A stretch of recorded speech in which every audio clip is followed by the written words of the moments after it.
Welcome into an emergency-ish episode of the Stamped Right NBA Draft Podcast. We are like 2 hours out of the conclusion of the first round of the 2025 NBA Draft. Killian got home from wherever the hell he was like 20 minutes ago, and we are here at just before Thursday. It's 11:59 p.m., and we're gonna give you guys some reactions to the first round of the draft because there are some thoughts to be had. There's lots of reactions I had. Yeah, Lots of mixed reactions. yeah. There's some thoughts to be had and some interesting ones. So let's go ahead and get right into it. I guess I think it's fair to just go down the line and see what we think. There's going to be some that we don't have to talk much about, like the first two picks. I think 1 through 4 was pretty expected, right? Yeah, I mean, I don't have any disagreements. I think it's pretty clear that there's a lot of guards in Philadelphia, and they're going to have a potential issue there to sort out. But I mean, there's no such thing as no such bad thing as having too much talent. So they'll figure it out. And Edgecombe, I think we've beat this over everyone's head by now, but like doesn't not a super big, like doesn't have to have the ball in his hands. So I don't think he's going to take too much away from a guy like Maxey. So I like the fit. Khan's going to contribute wherever he goes. I think Charlotte taking Khan is like a step in the right direction because Charlotte has like not taken guys like Khan in the past. They're all in on we either want these uber athletic guys or these like guys with crazy high volume scoring profiles. Yeah. That is not Khan. This is a props to Charlotte because I think I wanted them to do that, and I thought it would happen, but there's little thought in the back of my mind was like, well, it's the Hornets, so you never know. I mean, I was gonna say you texted me that it could have been Ace Bailey. I was kind of wasn't. It was gonna happen. That would have been bad. 5 is Ace Bailey. Yeah. Okay. I mean, so I know we're both low on Ace Bailey, but we agree about the location here. I think. Yes. It's one of the better spots. Clearly he wants to have this thing where he did it in high school, he did it in college. He wants to have this thing where he can go and get a bunch of shots up. The path to him being a role player is one that he should take, but does not seem like one that he wants to take. So on the small chance that he does hit this star ceiling, I think there was 3 places he could have gone for it to work.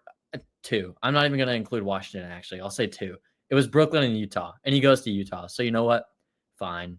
He'll go. He can go get 20 shots a night. That's cool. There's no pressure. Good for him. They're gonna be really bad. Yeah, really bad.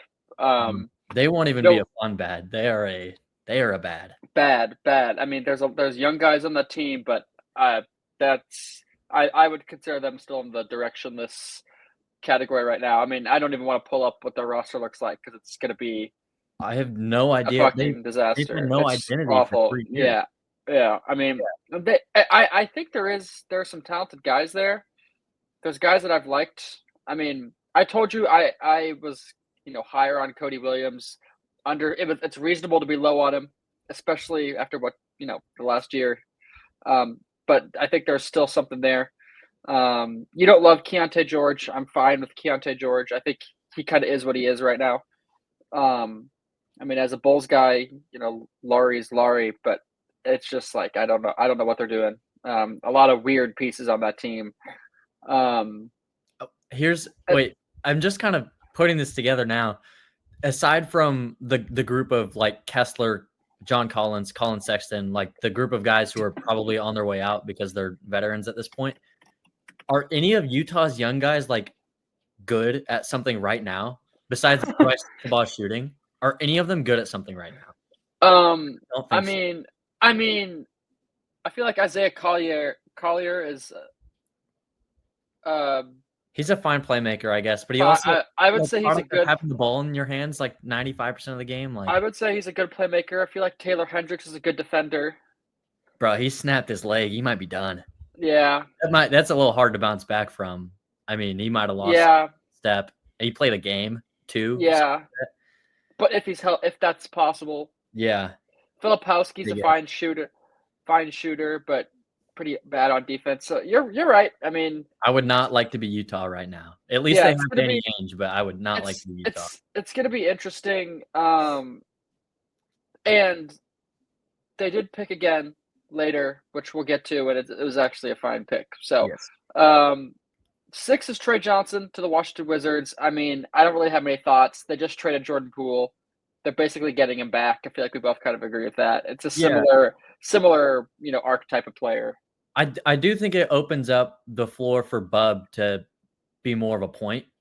Because obviously not that Jordan Poole was some like insane facilitator, but he was more of a point guard than Trey Johnson will be.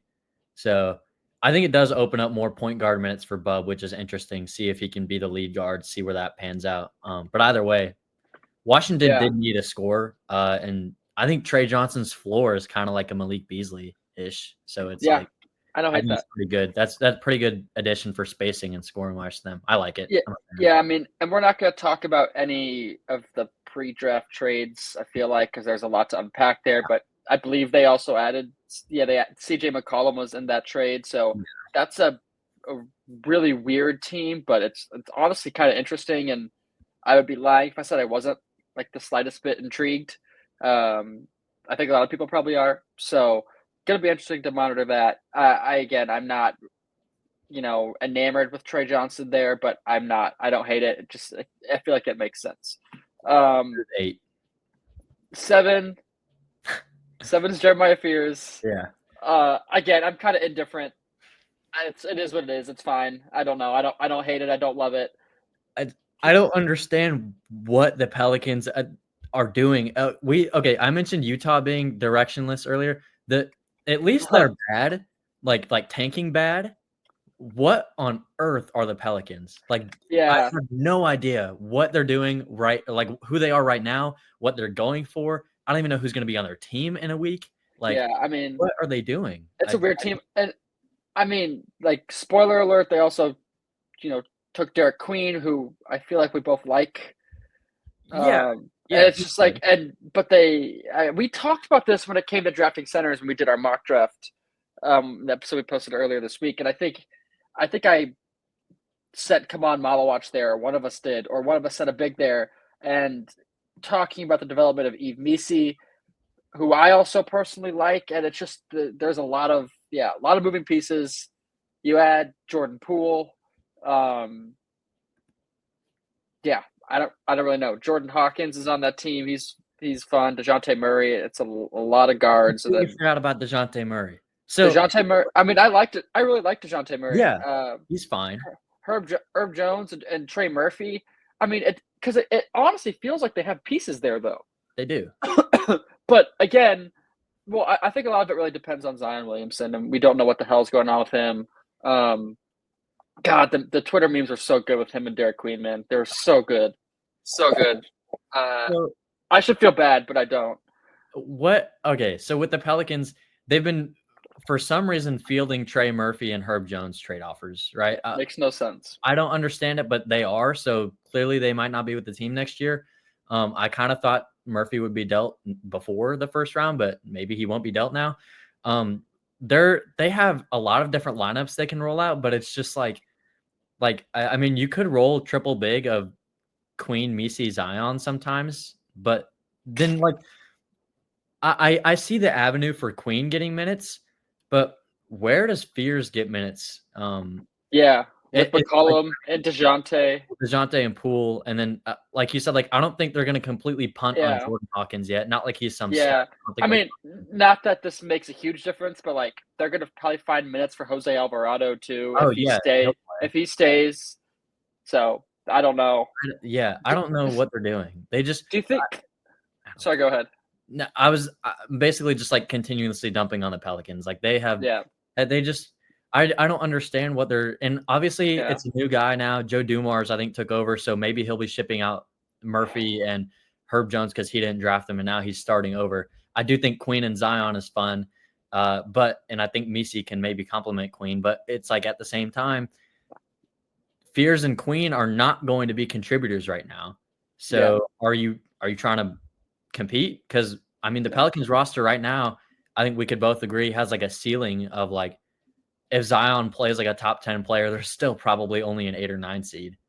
I mean, I don't know what they're doing.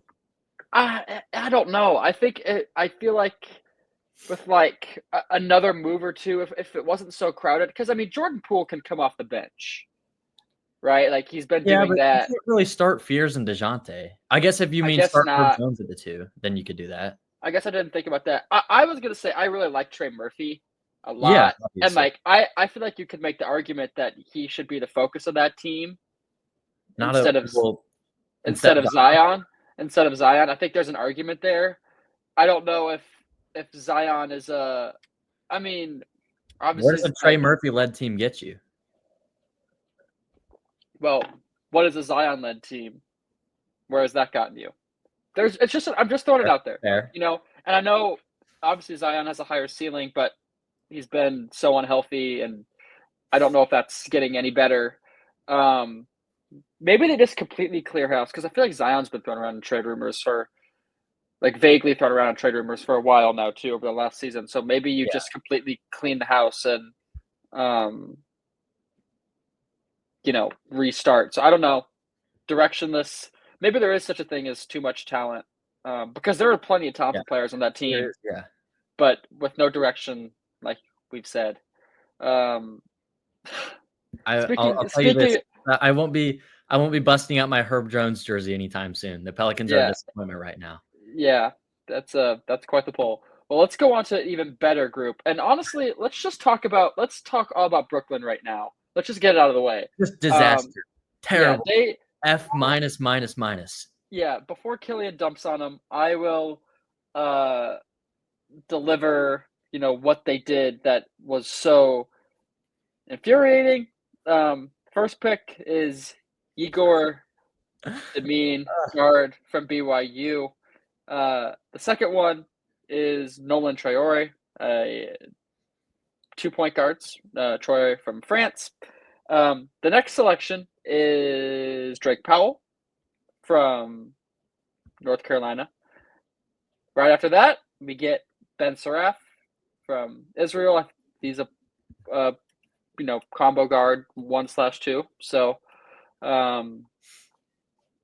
yeah. And then the last one is to make matters even better. It's Danny Wolf, the forward from Michigan. So before I won't share my thoughts until Killian goes because I know you've been busting at the seams. We've been talking about it all night. So Killian, please just deliver me your thoughts. I mean, I am on record talking to you, writing in articles, tweeting, and then on this podcast for like a just complete disinterest in 4 of those 5 guys that the Nets drafted. For reference, my big board has Drake Powell at 16. So Nets, go ahead. I would give them like a B plus, A minus to that pick. I think that's good value where they got him. I think he's pretty good. He is the only player that they drafted that can either shoot or defend. You're looking at their next 4 picks, or well, their other 4 picks, not next, were players 41, 42, 43, and 44 on my big board. Each of those picks getting an F. I'm not sure what they're doing at all. Okay, I shouldn't say that because I understand a little bit. They're shooting. They are just going for pure potential, like just the most raw prospects who have shown tiny flashes in every like corner of the game, but have not been even mediocre in any aspect of it. Like Danny Wolf is a fake shooter. Like he'll take a couple off dribbles threes. He shot like 37% on step back threes, which one, I don't think many of those will translate to NBA level step back threes. That's not the same as a step back 3 in college, especially when you're that tall. That's more of just like a kind of long fadeaway 2. And then shot like 30% on open catch and shoot threes. I'm not sure I'm liking that. So Danny Wolf, pretty much an on-ball player who also can't really defend. Yegor Demon, what does he do? I'm so serious. What does he do? This is like if Josh Giddey had even less vision and was even a worse finisher at the rim and a worse shooter. Like this is like worst case scenario Josh Giddey. Clearly like Brooklyn needs someone that they can put the ball in their hands next year because D'Lo is a free agent and the other guard rotation is like Reese Beekman and Keon Johnson. So someone needs to dribble the ball, I guess, is your logic with Yegor. I wouldn't want him dribbling the ball for my team. I'll say that. And then you draft 2 more players who need the ball in their hands, and Nolan Traore and Ben Seraph. There's not an instance where Traore, Demon, or Seraph should be sharing the court together. They're not really. Seraph is fine in the pick and roll. Traore is a very streaky shooter who could potentially tap into it. Neither are good defenders. Neither can really finish at the rim too well. I'm not really sure what the vision is with just drafting all these point guards, because yes, you can say, hey, one of them is bound to hit. Well, not if they don't play, and not if they're not playing with like a real team around them. I mean, if you just roll out 5 point guards and Danny Wolf, that's not a real spot for them to develop. I think they should have balanced a little bit better on taking some different types of players, but also maybe people who could contribute a little bit right away. I think they missed on everything. If you have any differing thoughts, please let me know. But I mean, they didn't miss on everything. Drake Powell's not a miss. I personally don't hate Nolan Traore. I think there's a vision there for a starting NBA point guard, so I don't hate that. I mean, I think I said this last episode. I really don't know anything about Ben Seraph, and I just from what I watched, I just didn't think he was that good. I watched. Oh my God, Ben Seraph! If you watch him, you will flashbacks to Killian Hayes. I'm so serious. You'll see it. People learned their lesson with that too. So clearly the Nets didn't, because the Nets employed him last year and then are choosing to employ Ben Seraph. So I don't know. Yeah, and I mean, I know they were saying that he could most teams probably viewed him as a stash guy, but they want him there now. So, and I agree with they can't share the court together. You look at Igor Demon at 8 with Colin Murray Boyles, Kamal Malawach, Cedric Howard, Noah Essengay, Derek Queen, Kasparis, Jack Kashonis, Nick Clifford. I mean, just throwing out names, even Walter Clayton, Thomas Sorber, Carter Bryant, Derek Queen. You could have made an argument for literally anybody else. And I think what makes this a little bit more appalling is that these guys are going to have to play right away. Igor Demon is probably going to be a starter for that team next year. I mean, I don't know what they're going to do in free agency, but it's very likely that he's a starter next year. So I think at least one playable, ready to go right now player, at least one would have been beneficial. So a guy like Murray Boyles, I think, or Cedric Howard would have suited them better at number 8. But they're swinging for the fences.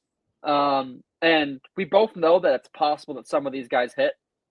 I think you'd understand that there's a chance that Igor hits. Yes. Or Traore. I mean, there is a world where that happens, and it's not impossible. Drake Powell's, I mean, one of those guys that could be a good fit anywhere. So I don't hate that, and he's going to get more opportunity there than he probably would at most teams that could have picked him. So I think I like that for that sake. But yeah, and the Danny Wolf, I just don't really care. I feel like we've made our opinions pretty clear on Danny Wolf. So, I mean, you texted this to me. Only the Brooklyn Nets could royally mess up having 5 first-round picks in the NBA draft. They didn't trade out of one of them. They took these 5 guys, and we both agree it's bad. The internet thinks it's bad. I'm sure ESPN loves it, but it's not good. So I'm sure we'll come back to it. We'll cross paths with some of these guys again. But do you have any last parting words for the Brooklyn Nets? I think it's the Nets just encapsulated where it's the draft is the perfect reminder of why bad teams stay bad. Like I mentioned, Charlotte did a good job of picking Khan this year because it's not the type of pick they would usually make. The Nets have been honestly, aside from a 1.5 year exception, kind of a black eye to the league for like what, since 2008-ish, since the Brolo draft, whatever year that was. Yeah. Hopefully that doesn't come back to bite me like it did OKC, the black eye talk. But the Nets have been terrible, and they just always are. They mess up every chance they get, and I think teams like the Nets and the Pelicans being like so kind of attacked right now for messing up, it's because they did, and they do, and they probably will continue to. So hopefully it pans out for those guys, but I don't think it was a very good draft for the Nets, and I know some Nets people who are not happy about it.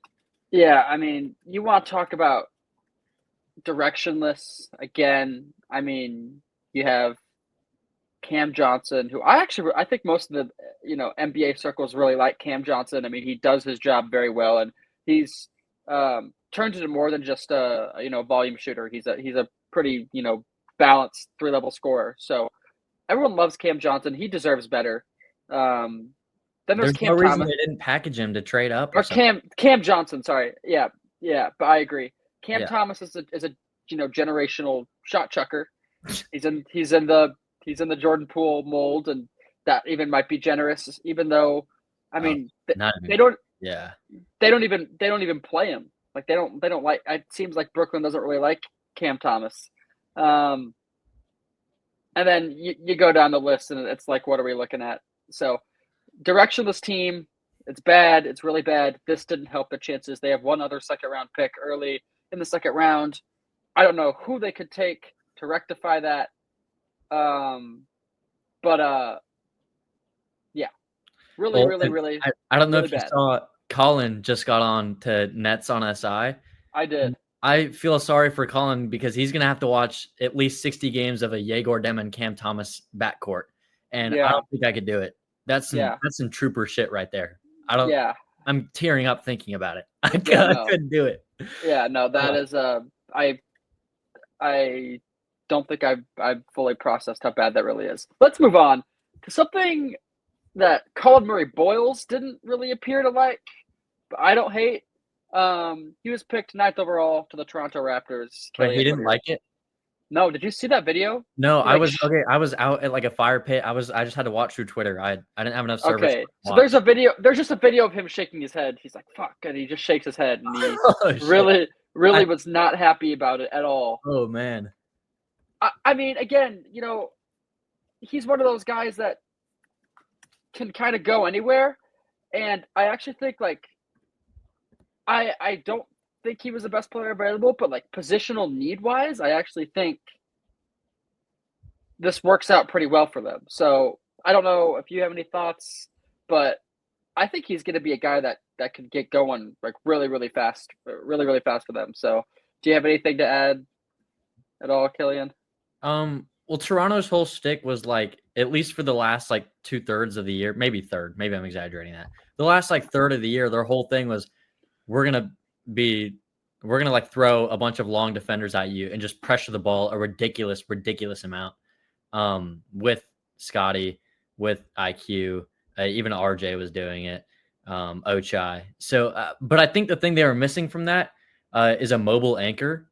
So he might not be too happy about it. And his offensive game, I have no idea how he's going to fit in offensively here, because I think his role is kind of already taken by Scotty in a sense, in terms of like a secondary, tertiary facilitator. I don't really know where the offense fits in, but I actually think he's going to be an amazing defender. And I think Toronto's going to be pretty good next year relative to how they've been the last couple of years. I think it's a good pick. I think I would have rather have gone Noah if I were them, but I think Colin Murray Boyles is pretty good here in terms of fitting in with the rest of the team. He's not going to be asked to do too much right away. I think he was capable of doing more than what he'll be doing in Toronto, but I think it's cool. Oops. Yeah. Don't disagree. Let's move on. Let's move on to number 10. Number 10, it's Kaman Malawat, who's going to the Phoenix Suns. This is also kind of weird because they also acquired Mark Williams in the process, and I don't fully understand how that happened. I don't really think I have the brain power to understand how that happened right now. But now they have like 5 centers on the roster. 6. Who? William Phoenix. Yeah, Yeah, Williams, Richards, Malawak, Iguodala. Plumlee. Oh, Plumlee. Oh, he's got to hang it up, right? Yeah, yeah. Bye bye, Slumdog Millionaire. It's over. Bull ish. It's a lot of. I mean, someone's got to go. Dude, have you seen that video of the Diddy Bop kid where he's like, "Dude, I have hella connections, bro. Bull fucks with me." Have you seen that, dude? I have. I wonder if Bull's seen that. That's hilarious. I would love to ask him. Probably.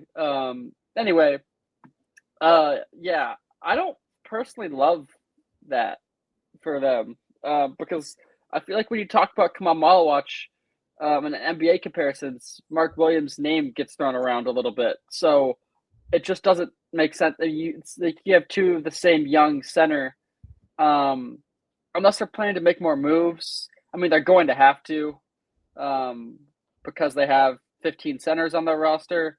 But I don't know. I for the sake of Kamal Mala, I mean, it's a good pick. I guess for Phoenix, it's good because you have 2 young, talented centers and you can start to develop them. But for Malawach's development, I don't love it. I think it's hard because Malawak at 10 is really good value. We both have him significantly higher than 10 on our boards. Yes. I think most people did. Yeah. I just think if anything, it would make more sense to grade this pick high and then grade the trade low. But I also at the same time, it's like Phoenix is trying to contend this year. Whether they actually do or not is up in the air, but they are trying to. So it's like, I guess if you view it in this way, even though Williams and Malawak are a bit redundant, were they going to get someone who's better and able to contribute right now at pick 29, or was it going to be Mark Williams? I think Mark Williams probably helps out a little bit more than whoever they would get at 29. Even though there's some fine players left, like Rasheer Fleming would have been nice. That's a surprising one. That's a really surprising one. So I think it's fine. And then obviously Williams only has a year left on his deal, so Malawak, he's probably gone. Bad trade management by the Suns, but like good pick.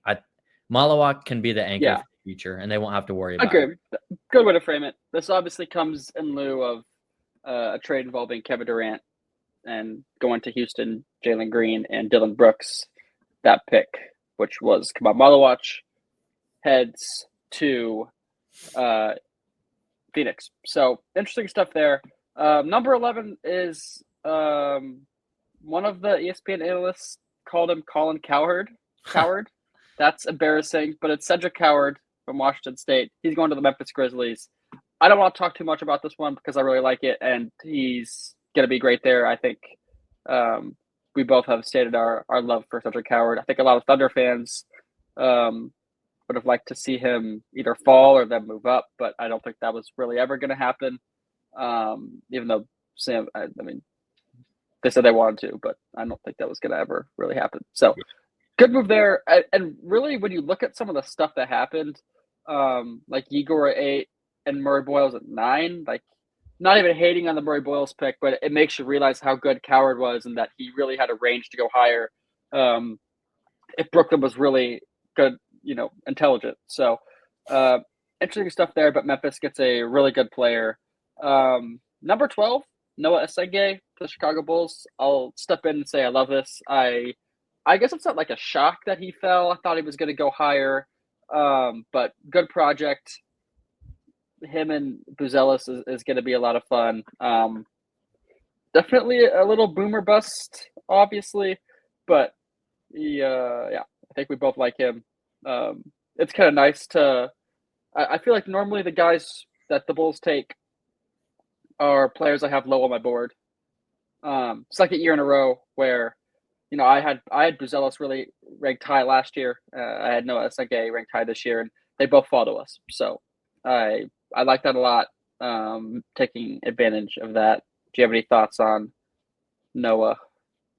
I think this is one of, like you said, like Buzelis was too, but out of the Bulls' like recent draft years, honestly dating back to probably the Patrick Williams selection, because at the time people did kind of view him as like a potential core piece.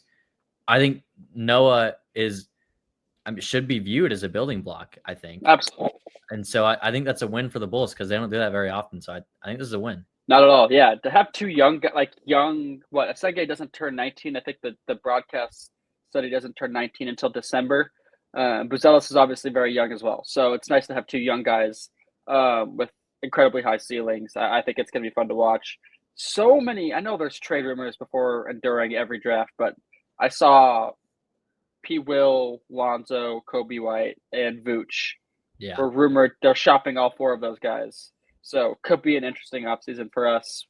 We'll be interested to see how that goes. I don't know if they'll do this, but the Bulls should be they should try and operate as fast paced as they can next year. Giddey, Lonzo, Matas, and Noah in transition there's something there. I don't disagree. Should be obviously with Noah. He's a very good defender. So bad defensive team gets a good wing defender. Never a bad thing at all. Talked about Derek Queen at 13 to the Pelicans. Interesting pick. 14 is Carter Bryant to the San Antonio Spurs. They obviously took Dylan Harper with the second pick. I feel like there's an argument to be made there that this is the best team so far in the draft, or one of them. I mean, I think I slowly came around on Carter Bryant a little bit, not as much as you, Killian, but enough to really like what they did there. So I would imagine Spurs fans like it, and I think I like it too. Yeah, I think he's pretty sick in terms of what they need. I think they just need what? It's pretty sick. Yeah, it's pretty sick. It's a sick pick. I think like what they need, they probably need a little bit more shooting, a little bit more athleticism, just to surround Wemby in terms of kind of burst and speed. I think if you're, which they are, going to be playing Harper and Castle a lot of minutes, gonna need some shooting around that. Harrison Barnes is at the tail end of his career, and even if he doesn't fall off, he probably won't be with the team next year. Keldon Johnson is a very streaky shooter at best. Sohan can't really shoot. And so I think Carter Bryant is a nice addition to that kind of wing forward room as a guy who maybe, I don't think he'll be totally ready day one, but even by the end of the year, he can be playing 10, 12, or more than that, probably 15, 20 minutes a night. I think good pick for the Spurs. I like it. He could be a future role player for them. Absolutely. 15 is Thomas Sorber to the Oklahoma City Thunder. This feels like a pretty big win. Obviously, they won an NBA title. We haven't made an episode since that, but that's pretty cool. We both get to cover a NBA championship winning team, so pretty cool there. But it seems like a great pick. I don't have any complaints at all. I think it's probably one of the better ones. Again, here the first round. Agree or disagree there? Yeah, I agree. Very good that they went center with Hartenstein and Jay Will free agents next year. Very good that they went center. I think that was needed. Yeah, doesn't have to play right away either. Probably won't. But good pick. Wish I could say the same about the next one. I don't. I mean, it's Hanson Yang goes 16, or is it? I think it's Young. Hanson Young goes 16 to the Portland Trail Blazers. I think this maybe the most out of left field pick. They seem to have really, really liked him. There's a whole backstory there, apparently, but I don't really know what to say. It's not doesn't strike me as something that's overly. I think he has potential. He does some things well, but a lot of mystery with Mr. Hanson Young. Probably the most surprising first round pick, or one of them at least. But do you have any thoughts on our friend Hanson? I don't really think I do, honestly. I mean, for me, like, I actually wouldn't have minded someone reaching on Hanson Yang in the lottery, or not in the lottery, excuse me, in like the top 20 range. Jeez. My God. Like, if it was like the Wizards or the Nets to take him at 18 or 19. Brooklyn? Huh? Brooklyn at 8? Yes, at 8, yeah. I would have taken would have been better. In fact, that would have been a better pick than Yegor Dim, and he was higher on my board. But I think for Portland, it's just very contradicting because they just traded for Drew Holiday and are kind of signaling that they're ready to contend. And Hansen is probably the furthest player from ready to contend. Like out of everyone on my board, I think he might be the least ready to contribute aside from like the guys below 45. Um, he just is not ready at all. That's not to say he's a bad player or anything, but he won't play. He might not even play in his first 2 years, like real minutes. And Portland has a loaded center room, Klingon, Ayton, Rob Williams. That tells me that they're not confident in their ability to move off of Ayton or Rob Williams. So I mean, kind of just view it as a draft and stash, except you're stashing him in the G League, honestly. And even so, I'm not sure he's going to be able to play the 4, so I don't really know what the long-term vision is, if he's supposed to be next to Klingon or what. But it's cool that someone took him this high. Hey, I'll say this, like, I think it's cool that someone believes in him enough to spend this high of a pick on him, which means they will probably be investing in him. And so we'll get a chance to see how Hansen Yang plays out. If he was taken in the second round, we might have never known. So I think it's interesting. Yeah, this would have been an extremely appropriate spot for one of those wings, Nick Clifford, Greg Yes. Powell, Will Riley. I think anybody would have been fine with. This could have been a Rasheer Fleming destination, and I would have been fine with it. Center would have been on the bottom of my positional needs if I was Portland. But even if they aren't sure how they're going to get rid of Rob Will or Ayton, would have never thought that Hanson Young was going to be the answer. So an interesting center pick there. Same thing with number 17.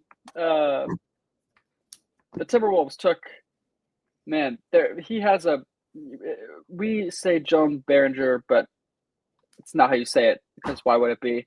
But the Timberwolves take French big man Joan Behringer.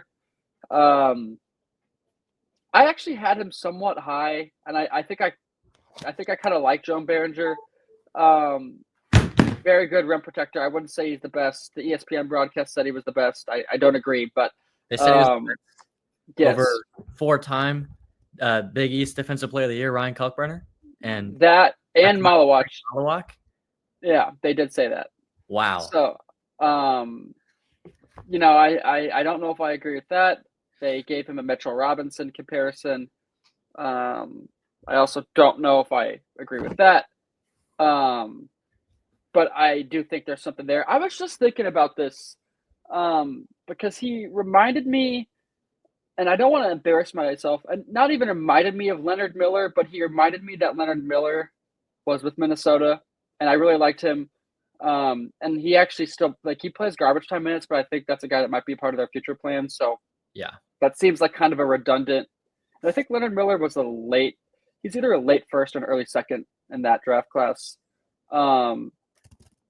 But I think that might be a little bit redundant there, but Jean Berger is young, has the shot blocking tools. I don't think he has much offensive game to him right now. Obviously, they don't really need a center, so that's kind of that issue. Do you have any thoughts on our friend Joan at all? I think this is like one of the other first round picks that I just am pretty lost on. Because I think the Wolves last year this year in the playoffs, I guess, kind of got exposed for their lack of creators aside from Ant. If it wasn't just Ant put the ball on the floor and figure out what to do, is the offense is just nothing, just non-existent. Except for when Dante and Mike Conley just started hitting random 30-footers. But that's not going to happen again, probably. So with the Wolves, even if you were to take a backup center, I see the logic because they kind of get killed in the non-Gobert minutes. So you maybe want another rim protector because Naz Reid isn't a rim protector. But in that case, Joan Behringer's not ready. Maybe I'm wrong, but I don't really see him as a guy that's going to be able to play playoff minutes effectively. Kind of the way Jackson Hayes got played off the court in round 1. I kind of see that happening with Joan Behringer. I just don't think he's ready right now, and the Wolves are very much ready to contend. So I don't really see what they're going for that in terms of choosing him specifically as the backup center. I think he'll be good. Eventually I think he'll be a good player, like a contributor, but just right now with a team that has made back-to-back conference finals, it kind of shocks me that they've taken 2 big projects now and Rob Dillingham and Joan Behringer. They have an early second, so we'll see if they take someone like Fleming, but yeah. I wouldn't say Rob Dillingham is a big project. I mean, he must be because he can't play, right? Fair. I thought he was hurt. I think he was for a little bit, but still didn't play. Anyway, he sucks. Anyway, okay. You're not completely wrong. Obviously, Minnesota's in the middle of a playoff window, and Joan Behringer will not be ready to play for multiple years. So, interesting pick there. 18 is Walter Clayton to the Utah Jazz. I don't really have many thoughts on this one. No, he's cool. Great player. Would have fit wherever. He definitely wanted to get drafted to Miami, like really bad. I saw that video. He's like, I would go to dinner with Rick Ross and Eric Spoelstra. Yeah, little weird. So I'm sure he's salty about that. He actually would have been a great fit in Miami, but they, did fine. 19 was Nolan Traore. 20 is Kasparas Giakoušionis, point guard from Illinois. I think this is fine. I think it's good value. I know you were lower on him, but I came around where I could see the vision. Mm-hmm. I came around to it, and I had him above Clayton and Traore. Okay. Yeah. Yeah, I mean, for the 20th pick of I think one thing I was thinking about this to myself while he was, while they were talking about him is like he has very evident flaws and is going to be limited, by those flaws, but he was a very very productive college basketball player, and he was only a freshman, very, not super experienced. So that means something. He seems like a guy who's going to be able to play his way onto the court. He's going to probably earn high level minutes right away. Davion Mitchell is there. I guess Terry Rozier. I don't know what his free agency status is. I don't know. Is he a free agent? He's on the roster. He's on a big expiring. He's like $25 million. Okay, so I don't he think sucks. He plans to play. He's kind of done. He sucks. Yeah, he sucks. So it's going to be Davion Mitchell and Kasparas. And Drew Smith. Okay. He'll be fighting Drew Smith for those backup minutes. All right. I do think this is an ideal spot for him to go, though, with a lot of vets around him. I think he needed stability and veteran presence. Yeah. I think Mike is good. Also good. I mean, obviously Eric Spoelstra is Eric Spoelstra, so that doesn't hurt. 21 overall is Will Riley to the Washington Wizards. I misspoke when I texted you this. I thought he got traded. I thought he got drafted to Utah. Yeah. I said what's better than one Ace Bailey? It's 2. So that's not the case. That's probably a good thing. That would have made no sense at all. Will Riley's fine. Adds us another young, lanky, tall-ass, talented player to that Washington roster. They have a lot of pieces. Like I said earlier, that's an intriguing team. Will Riley does not have to be ready to go right away at all. I don't know if or when or where he fits, but they have enough young players that they're gonna sort it out. So that's I don't know what he's gonna be, because I don't either. He would play point for a bit when Kasparas wasn't running it, but other times he was like he'd be spot up, but he's also like one of the best cutters in the class. So like I have no idea what he's gonna end up being in the NBA. Do you have a comp? Do you have like a player comp for him or no? I had him as Will Barton / Anthony Black, because there's his slasher side, there's his point guard side. Okay. Not really sure which one of those he'll end up being, but I don't either. Washington, probably more likely he's a Will Barton, just because of how. Shout out. Also, Will Barton was a Wizard for a bit. He was, but that was not a good year, nor are many Wizards years. I don't know. I think Riley's a bit redundant with George and Koulibaly, but we'll see how it works. They've been good at developing lately, so I'll give him some praise. Yeah, absolutely. 23rd pick is Asa Newell, a freshman forward from Georgia. He's going to the Atlanta Hawks. One of those where I'm indifferent. It's cool. The Hawks robbed the Pelicans on that trade, by the way. Yeah. No, that they got a swap best out of Milwaukee and New Orleans. Yeah, New Orleans could suck next year. They could be really bad. Really bad. And Atlanta still got the guy that they promised at 13. Yeah. They just got a first round pick for free. I mean, that's insane. Yeah. Yeah. Don't disagree there. They're going to be, they're going to be in a good spot. No complaints there. 24. I know this hurt your heart a little bit, Killian. It's Neat Clifford. Was the Thunder's pick. It's going to Sacramento. We all know that they weren't taking 2 rookies. So they were either using both of them to trade up or trading one of them back. I saw that the return is out there.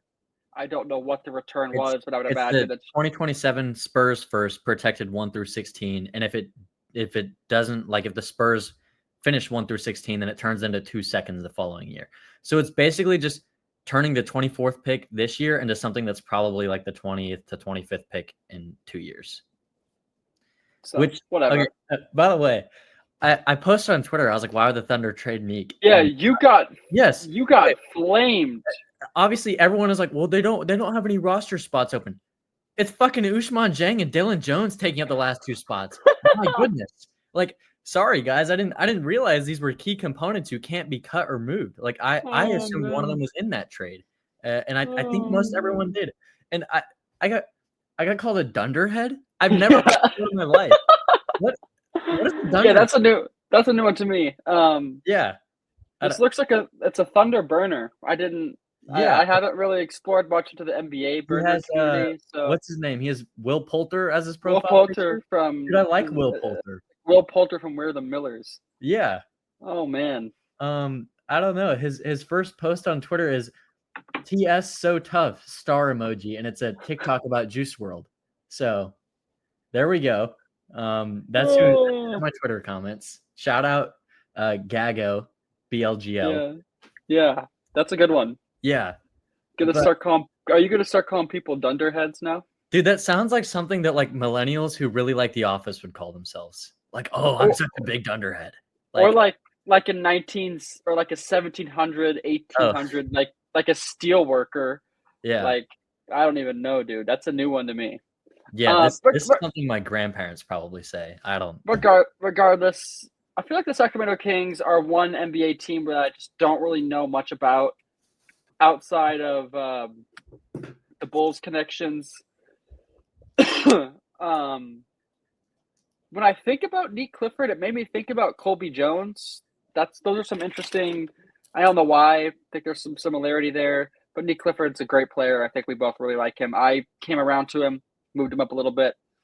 My board like a couple hours before the draft.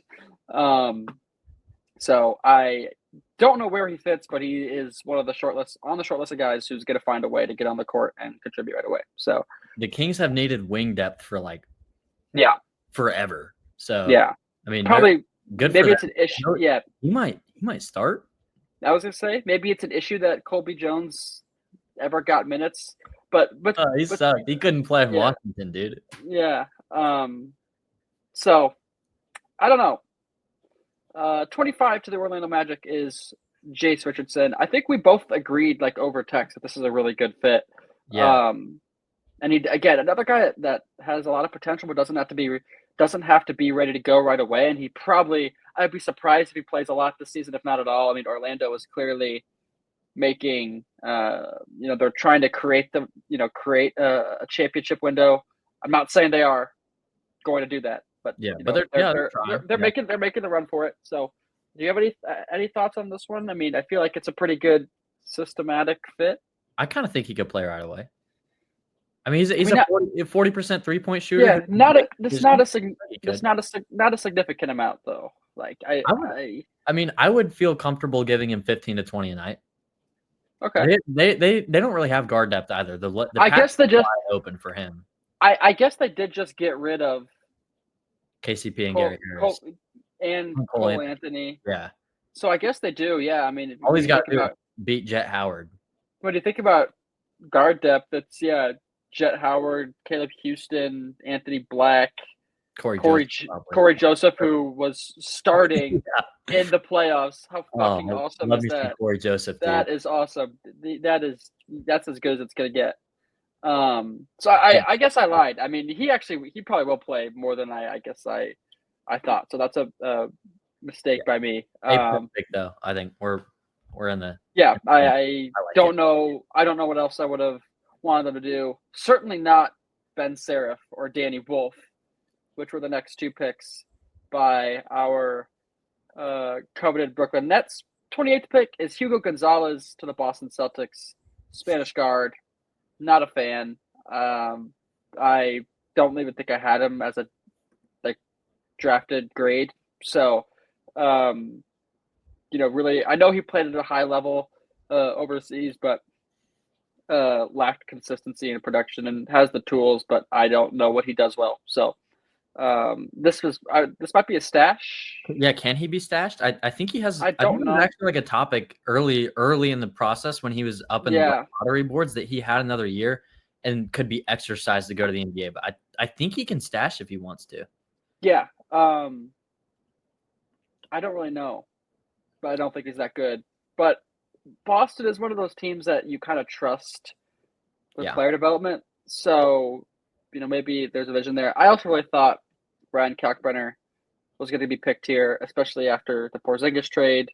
I think that that trade also opens things up for them to keep Luke Cornett if they really want to. But I thought they were going to take a center in general, him or uh, Renaud or someone like that, or Behringer if he fell. That obviously doesn't happen. But Hugo Gonzalez, not my favorite. Not going to get a good grade. 29, Liam McNeely was Phoenix's pick, but he's headed to Charlotte. Seems like another pretty rational decision that they made, right? yeah, they're drafting for floor, which is Yeah. what they need to do at this point. They need to get. I'm not saying that LaMelo is some like all NBA level guy, but he maybe could be. And but there's only one way to find out, and it's by putting competent players around him. And now, like they have a pretty good wing rotation now. I mean, Khan, Brandon Miller, Josh Green, Liam McNeely, maybe sign a free agent. Yeah, and then you've got Grant Williams in the forward spot. I mean, there's something there. Like they could be fine. I they could make the play in again. And I think it's worth mentioning that they still have so much young talent on their team, like Con Liam, both freshmen. They have Salon, that French dude from last year who was was a top 10 pick. They have Nick Smith Jr., who's I feel like he struggled, but glimpses and definitely. I mean, he was the number one pick in that class, or Oh, number one recruit in that class. yeah, he was high. And obviously a lot of injuries derailed that. I think he still has a ceiling of being a very good NBA player. Trey Mann, Josh Green, like that's a young team. So that's another one that they're probably gonna be bad next year, but there are some fascinating pieces in Charlotte. Who is going to start at center for Right Charlotte? now it would be Yusuf Nurkic, They better not. That's disgusting. but Musa Diabate is on that team. Yeah, I'm I not moved. I would imagine they're going to be in the market. 43-year-old Taj Gibson. I would imagine they're going to be in the free agency market there. Yeah. One thing, and maybe more of if there's like a storyline or story to this, but I don't understand why they were so jumpy to get rid of Mark Williams. Was there a rift? I mean, obviously there was probably something weird after the whole Lakers deal, but in the first place, why were they trying to move him? I mean, he's one of the better young centers in the NBA. I just never understood that at all. Why they were so pushy to get rid of him, especially for a team who's young and like that could be a centerpiece to build around. Imagine if this team still had Mark Williams. It would be an interesting conversation. So I don't know if you know something that I don't.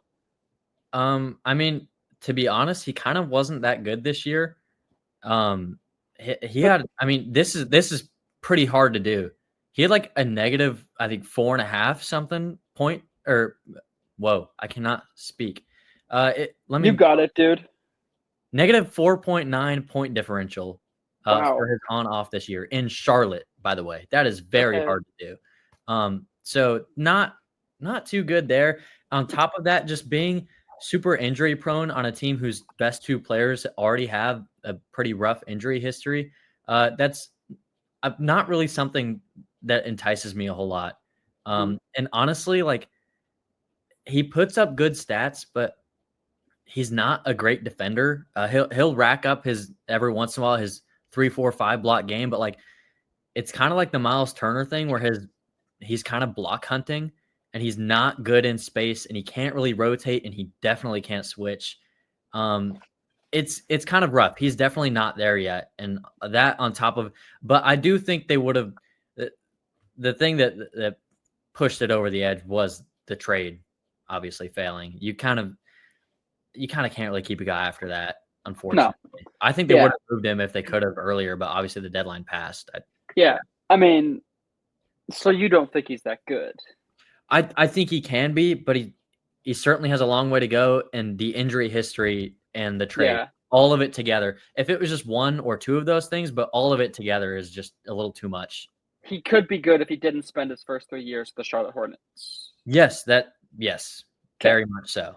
They'll be in the market. Yeah, they'll be in the market for a center. But again, interesting pieces. You might put them in the same category as Washington right now as teams who are going to be shit. But I mean, one of those teams will probably make the play-in the East. I would throw down some money on the Washington Wizards right now. But anyway, beyond the point, I don't gamble. Can we circle back to Boston real quick? Just because, like, course, Hugo Gonzalez isn't that interesting of a pick, obviously, but no, I think in the context of what's been happening the last couple of days of the Celtics, Hugo Gonzalez, along with I mentioned Joan Behringer being like this, very far away from being able to contribute to competing. Yeah. At least to me personally, he didn't really play very much last year. Obviously, he was in good league, but I don't think he's very close. I don't think he has traits yet that are whoa, this guy is going to help Jason Tatum win a playoff series. I think it just more kind of signifies their direction of we're going to punt next year completely. And they were fielding calls for Derek White and Jaylen Brown that before the draft, trying to pile up more assets, but didn't happen. I think it kind of just shows that the Celtics are punting next year. Yeah.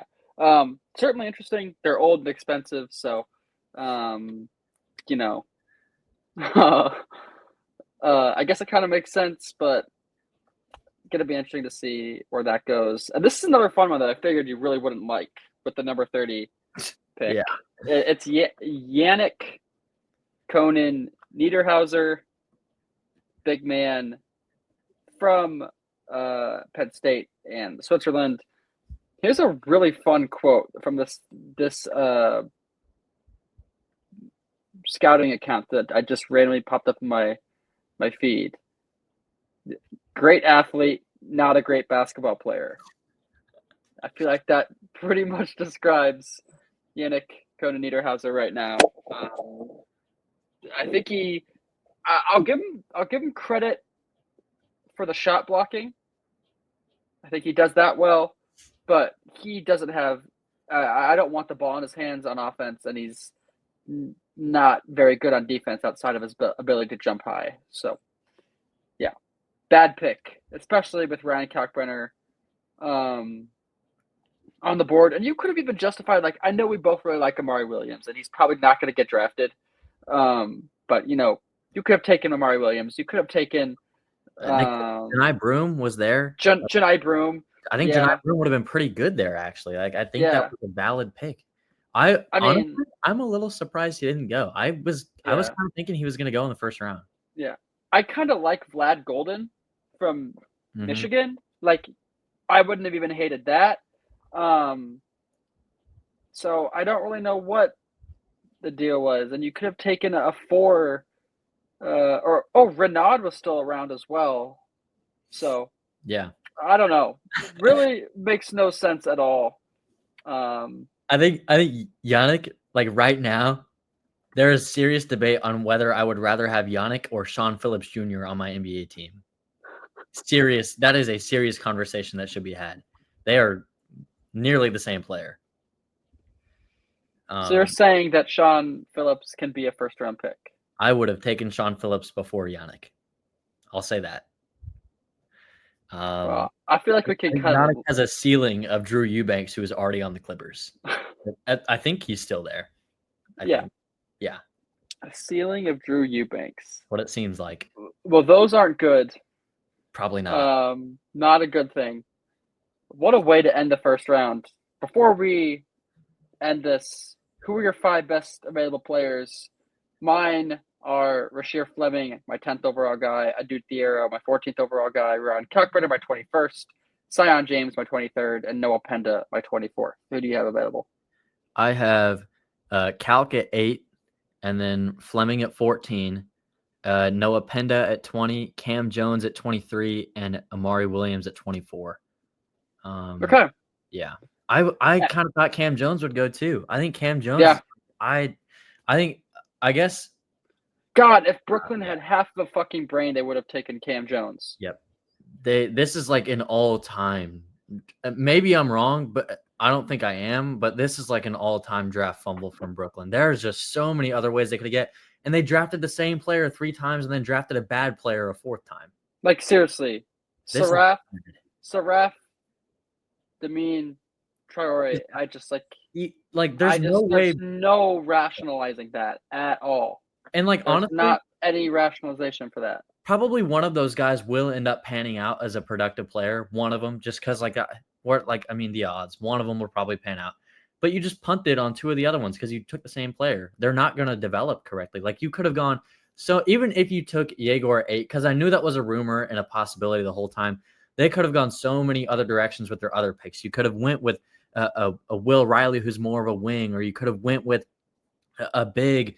Or you could have went with a forward like Thiero even, or I don't know. You could have taken McNeely to be more ready right now. I don't know, man. The Nets are just embarrassing. Like I would hate being a Nets fan. I would hate it. I mean, when you look at 19 taking Nolan Traore, and again, I'll throw it on the record that I don't hate Nolan Traore. And if you're talking about ceiling, I think there's a ceiling there, right? So I don't hate it completely, but look at what they could have done after, and they got Drake Hall, which is fine. You could have taken Asa Newell. That probably would have been a fine fit. I mean, especially if Claxton is potentially on the way out, like that would be great. Nick Clifford picks after would have been better. Nick Clifford could play 30 minutes a night on the Brooklyn Nets, right? He could have played 30 minutes a night on the Brooklyn Nets last year. Probably. I mean, like seriously. Jace Richardson, literally, I think you could justify outside of Niederhauser, Gonzalez, and everything the Brooklyn Nets did beyond the 19th pick would have been better. It's appalling how bad it was. It's funny how bad it was. I'm sorry if you're a Brooklyn Nets fan. I can't think.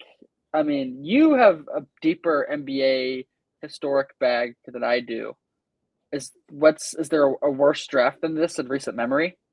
Well, basically all you have to do for that is just look at the Kings draft history. And I believe off the top of my head, that would be 2017 when they took Papagiannis. That's probably it. Let's see. I guess I don't know if I'd count it. Okay. Oh, this is rough. The Kings took Thomas Robinson at 5 and Orlando Johnson at 36 one year. Yeah, that's pretty bad. Yeah. That's pretty rough. Thomas Robinson, the Kansas guy? Oh yeah. Okay. I was a big Thomas Robinson believer even until like the last year he was in the league. I kind of thought he was good, but I was also 12, so slack please. Yeah, I think the Nets are just because from what I was hearing, they were pretty zeroed in on getting Ace Bailey. Like I was hearing a lot of stuff from just Twitter accounts who were they seemed credible enough in the sense of they clearly weren't just like some random teenager tweeting. Like they were credible reporters tweeting that like Brooklyn was really wanting Ace, and I saw Ace was spending a couple days in New York.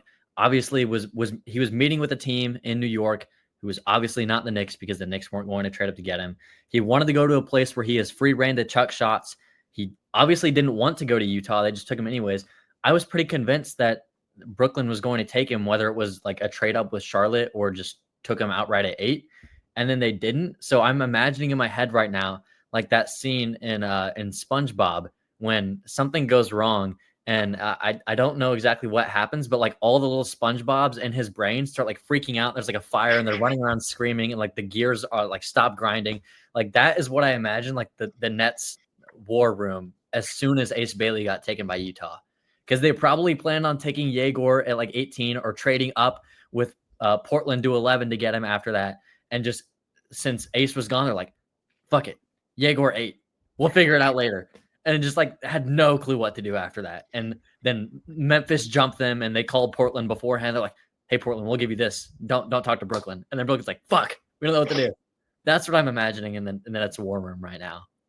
They do have a YouTube series out called Scout, where they gave you like a behind the scenes look at everything in the pre-draft process. They probably won't release a draft process version of that, I imagine. Is Brooklyn social media mad about what happened? Oh, have you checked? Yes. They're mad. They are upset. Well, we are thinking about Colin on a night like tonight, in the morning like today. I genuinely feel bad for him. Honestly. That is check rough. in. Yeah, we'll check in with him and make sure he's all right. We'll try to get him here as well to hear his thoughts, or some of the few like of the 10 Brooklyn Nets fans that exist. Like the worst potential possible outcome of like the week for Colin as a basketball fan. Like I think it might be Game 7, Halliburton out for next year, gets Nets gig, which is sick, obviously. Congrats. But then like just to watch like the worst rookie one of his first big things, the Nets. Yeah, and they just suck. Covering. He gets to cover one of the worst rookie classes of all time. That's awesome stuff. Congratulations to you. We might. I don't know if we're going to react to the second round or not. We'll see how thrilling it is, and if there are as many boneheaded decisions that there were in the first round. But that's all we have. It's 1:06, 1:06 in the morning on Thursday. So, Killian, any parting words? Probably not, dude. Just more prayers to the Nets fans, and hopefully we see Amari Williams get drafted tomorrow. I'll say that. Yeah, cross our fingers. That's all we have this time around. Thanks for tuning in.